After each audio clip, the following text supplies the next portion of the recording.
किंवा वेळानंतर लक्षात येईल की पैसे कसे होते. कर्जमाफी केली जात नाही. शेतकऱ्यांची कर्जमाफीसाठी पैसे नाहीत, पण यांच्याकडे असं देखील त्यांनी अंबादास सांगितलं. हे बघा, त्यांना अंबादास दानवे माहिती आहे की मराठवाडा असेल, उत्तर महाराष्ट्र असेल, कोकण असेल किंवा विदर्भामध्ये जिथे जिथं अतिवृष्टी झाली, या सरकारने अतिवृष्टीला नॉर्म्सच्या बाहेर जाऊन 15,000 कोटी रुपयाचे पॅकेज या ठिकाणी डिक्लेअर केले. त्यामुळे शेतकऱ्यांना द्यायला पैसे नाही.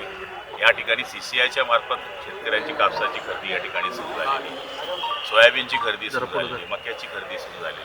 त्यामुळे या आरोपाला काही तथ्य नाही आहे. आता सध्या ते संभाजीनगरला असल्यामुळे साहजिक त्यांना या गोष्टी माहीत नसतात. सर महाराष्ट्र, अखंड महाराष्ट्र हा शिवसेनेचा अजेंडा राहिला आहे, मात्र बावनकुळे यांनी वेगळा विदर्भावर वक्तव्य केलं आहे की त्यावर आमचं वेगळा विदर्भ होईल, त्यावर आमचं काम सुरू आहे.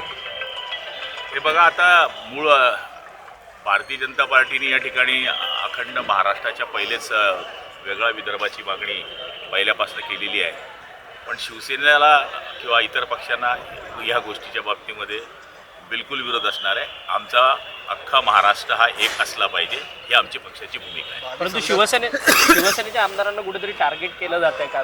स्थानिक स्वराज्य संस्थांच्या निवडणुकीमध्ये देखील शिवसेनेच्या आमदारांवरती कारवाई होताना पाहायला मिळाली होती. शिवसेना निवडणुकीच्या बाबतीमध्ये निवडणूक हा विषय वेगळा वेगळा आहे. प्रत्येक पक्ष आपल्या बाजूने लढत असतो.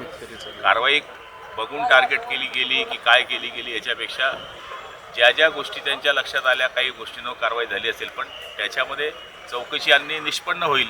आणि याला काय शिवसेनेचेच आमदार आणि अमुकच आमदार असं काही विषय नाही. सर, महाराष्ट्र सरपंच संतोष देशमुख यांच्या हत्येला मला जवळपास त्याच्यातलं माहिती नाही. या बाकी आहे तर म्हटलं. लोकनायक न्यूज